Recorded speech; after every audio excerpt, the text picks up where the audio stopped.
Mga langgaan, dito kami uli sa Kildonan Park. Tingnan naman ninyo, ayan. Ang mga isno, mga puno, walang dahon, oh. Kasi nga, Pero buhay yan. yan.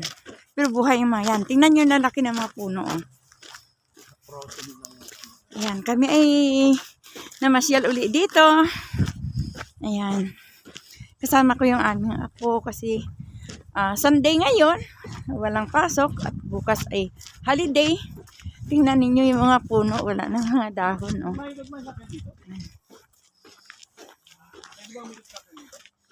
Gagala kami dito sa Kildonan Park.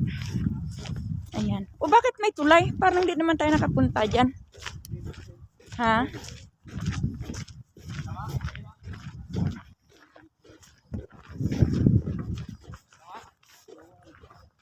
Tubig na, no?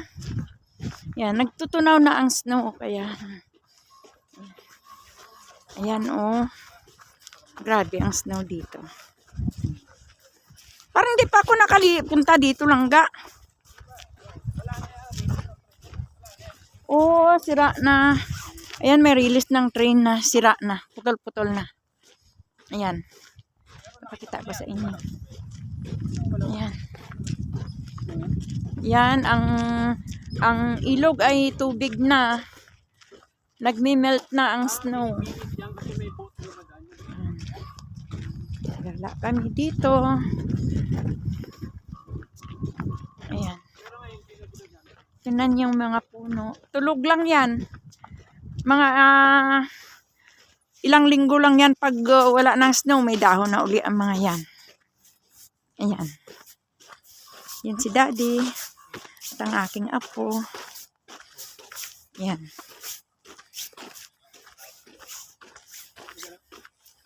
Masyal kami. Kahit may snow, pero naka-winter jacket naman kaya hindi ganun kalamig.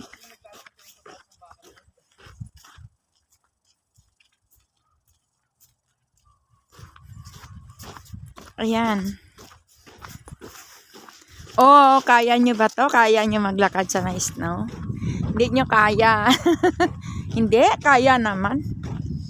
Basta't na naka-winter jacket to, naka-boots.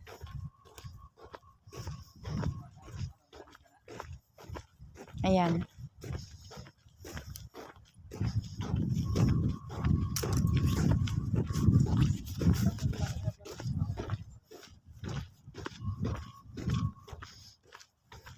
Ayan, dating release ng train.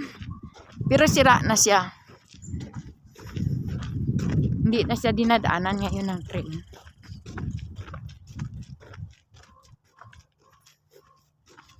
Ayan. Nag-i-enjoy lang kasi baka makauwi na kami ng Pinas. Next winter ay hindi na kayo makakagala. Kaya, ayan, enjoy lang muna natin kahit na may snow. Kahit may snow naman, nakakagala naman kami. Last year nga, masubra pa. Ang taas pa ng snow. Ngayon nga, tingnan ninyo, oh, ano na, patunaw na ang snow. Ayan. Ayan yung dating release ng train. Ayan, madadaanan namin sa itaas. Dito kami sa baba. Ayan. Sira na yan, sira na. Hindi na ngayon nadadaanan. Ayan. May madadaanan ako na napakalaking puno. Ayan, oh. Sobrang laking puno.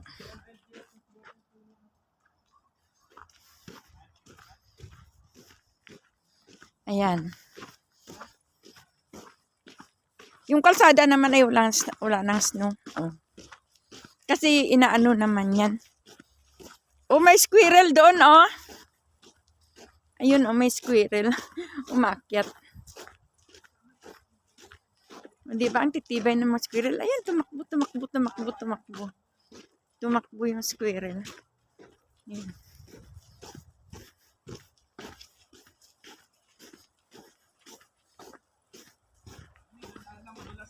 Oo.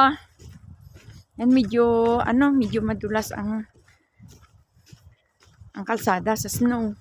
Ayan, oh. Yan. Ayan. Ini-enjoy ko lang yung paglalakad ngayon sa snow kasi pag nakauwi naman na kami ng Pilipinas, hindi na natin maranasan yung ganito. Hindi namin alam kung babalik pa kami o hindi na. Kaya ayan, tingnan niyo, puro snow yun. Oh.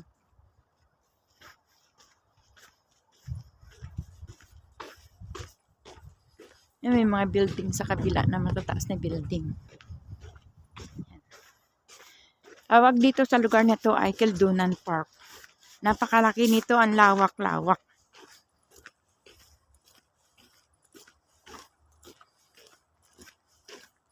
Minsan kasi kailangan nating lumabas kahit na malamig. Gabi ay may pinuntahan kami at gabing-gabi na rin kami nakauwi. Kaya ako tinanghali ng gising. Tingnan niyo yung mga puno dito. Yeah. Yan, sa gilid daw ako dadaan kasi madulas. Yan, tingnan niyo yung kalsada. Oh. May snow na kumikintab, madulas. At tingnan niyo yung mga puno na yan. Oh. Ang laki-laki, diba? Sobrang laki talaga ng puno. Nakakatuwa silang tingnan. Ang Canada ay nature lover. Nature lover sila. Hindi sila basta-basta nagpuputol ng mga puno. Tingnan ninyo. Oh. Ayun o, yung mga malalaking puno sa loob ng na yan. Oh. May bakod kasi. Yan o. Nalaki ng mga puno na yan. Yan. Puro puno.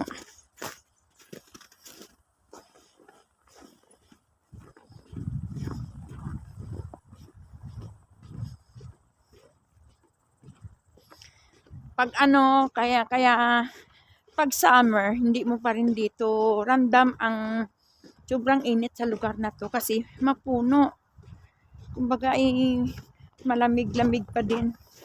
Kaya ang daming tao dito kapag summer, dito sila na makasyal.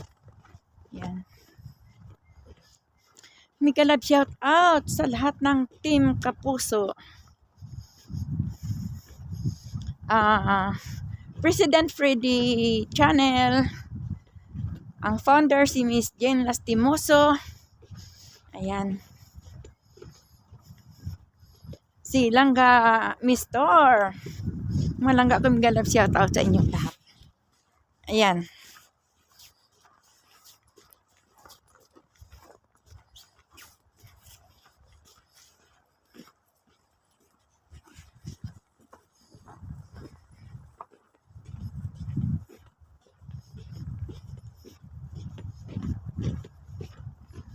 Ako dati pag sinabi ng mga anak ko nagagala kami, hindi ako natatakot ako kasi iniisip ko sobrang lamig. Baka hindi ko kayanin. Sabi ko basi makusog ako. Ayan, yun pala hindi naman. Basta't nakasuot ka lang ng maayos ng winter jacket, hindi ka naman makakaramdam ng lamig. Ayan ang mga puno, ang lalaki. Naglalakihang mga puno, ayan oh. Truck driver case Amy Galab, shout out. Misalim El Mission TV. Yan.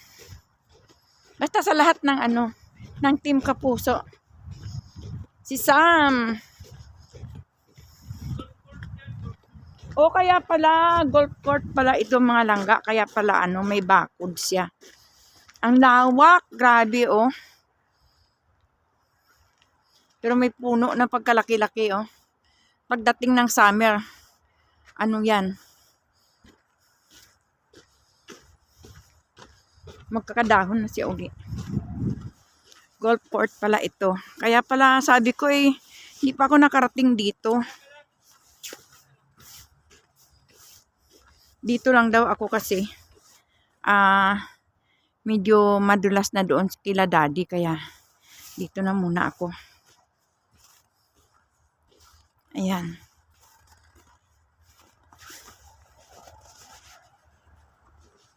Yan, andun na sila daddy. Ayan, andun sila. Kasi ayan ilog na yan, may tubig na. Ayan, di ba may tulay? Ayan, may tulay. Sa ilalim ng tulay Ayan, nagmi-melt na ang snow. Ayan oh. Tubig na siya. Nag-ikot kami kasi para tingnan sana kung pwede pa mag-ice fishing. Kaso mo hindi na pwede kasi ayan oh, nagmi-melt na ang yelo. Kaya delikado na. Kahapon ay mayroong sasakyan na nahulog. Kaya hindi na talaga pwede mag-ice fishing. Ayan oh. Tunaw na kasi ang yelo. Ayan. Malapit na ang ano.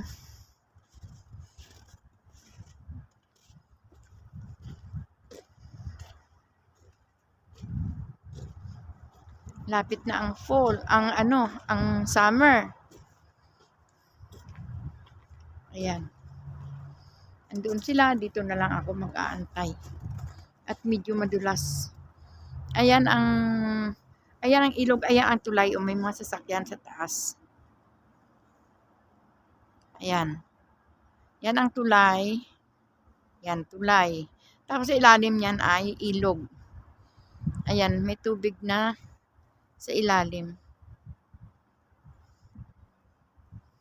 Ayan. Pero hindi kami dito nag-ice fishing kasi madumi ang tubig dito. Sa lake kami nag-fishing. Ayan.